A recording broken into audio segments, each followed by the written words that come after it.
Hey guys, what's up? It's Catherine. Today I'm going to be sharing my self-tanning routine with you guys. I have been asked so many times what kind of self-tanner I used all throughout Vlogmas. I probably got like hundreds of questions about this. So that's what we're bringing you today. My hands are a little bit orange right now. I did self-tan last night and I have dry hands in the winter. So usually I don't put self-tan on my hands. In the winter time, I forgot to wash it off and now we have cute orange hands. If you guys are new here, make sure you hit the subscribe button and stick around. I've got tons of videos coming for you this month. And don't forget to give this video a thumbs up if you enjoy it. Let's hop into the self-tanning routine. So I have been self-tanning with this particular product probably for about like 8-9 months now. I have gone through probably like 15 bottles of this self-tan. I love it. I think it works really well for my skin tone and it's also really affordable. It's literally $7 at the drugstore. So I use the Jergens self-tanning mousse in the dark color. I think one bottle will usually last me about a month, sometimes more depending on how much I self-tan. I feel like a ton of girls have like really crazy routines when it comes to self-tanning, all of these crazy steps. I'm here to share my super simple routine with you guys. There's only a few steps and I get a ton of compliments on the tan and how it looks. So step one, usually on the first day when I decide to self-tan, that is when I will shave because that's when you get like the smoothest application. So I will just take a fresh razor and shave. Then I will also just use a loofah and my body wash and just wash my body, and I use the loofah as my way of exfoliating. I don't use like a super crazy exfoliator or a scrub or anything else like an exfoliating mitt. I literally just use my loofah and I have never had any issues with this self-tan splotching or looking weird as it fades. So after all of that is done in the shower, I'll hop out of the shower. Usually I will put lotion on, but when I am self-tanning, that is the one step I don't do. I will not put any lotion on my body except for usually my hands, my elbows, and my knees because that is where like the self-tan will usually stick the most. So I will add lotion on those spots and then I will hop out of the shower. Then when it comes to applying the self-tan, I use the Saint-Tropez tanning mitts. You can buy these at Ulta or anywhere online. These ones I found have worked the best for me. I tried the Ulta brand and compared to the Saint-Tropez and how it applies the self-tan, I just like the Saint-Tropez one better. You can wash it over and over again and it will last you a very long time. So since this stuff is a mousse, or I guess a foam self-tan, you always want to shake it up really good. That way you can like mix the color up. I found that if you forget to shake it enough, it will come out very light, but if you shake it just enough, then the color will come out a really nice,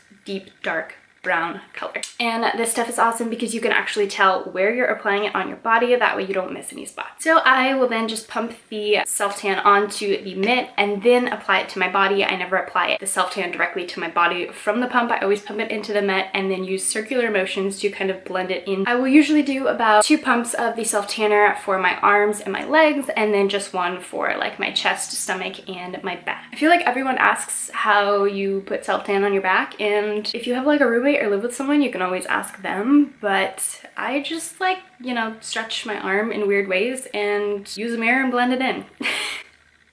I don't know, that's how I've always done it and I've never had any issue. I don't know if I'm just like weirdly flexible and I can like reach my back when I do it, but it works for me. So then once I've applied the self-tan everywhere, if I am applying self-tan to my hands, I will wait till the very end. Whatever is left on the mitt, that is what I will kind of blend into my hands. Usually if you use lotion, it won't turn out like this, but my hands are like crazy dry, especially right here. As you can tell, that's where it stuck the most during the winter time. So usually in the summer, I don't really have that problem. And then what I love about this self-tanner is I find that it's actually gentle enough to use on my face. So I will self-tan my face as well. Sometimes if I want to get like a deeper color, I will apply the self-tan onto the mitt a little bit more and then apply it onto my face. But most days I will usually just use whatever is left on the mitt and then kind of like apply that all over my face. I do have very sensitive skin, so I have never found that this product breaks me out or anything like that. But again, everyone's skin is different. Everyone reacts differently to different products, but I have found personally for me that this one is gentle enough to use on my face. I have applied this self-tanner in the mornings, in the evenings, at night. I don't think I've ever really had a problem with it getting on my clothes. Obviously, if I have fresh self-tan on, I will never wear white right after. I will usually wear dark colors. I've never really had a problem with it getting on anything. I love this stuff because it typically dries pretty quickly. I live in California. There is a little bit of humidity, so you will feel that like stickiness. They claim that it dries in 60 seconds. I'd say it's more like 20-30 minutes if it's like a dry day, if that makes sense.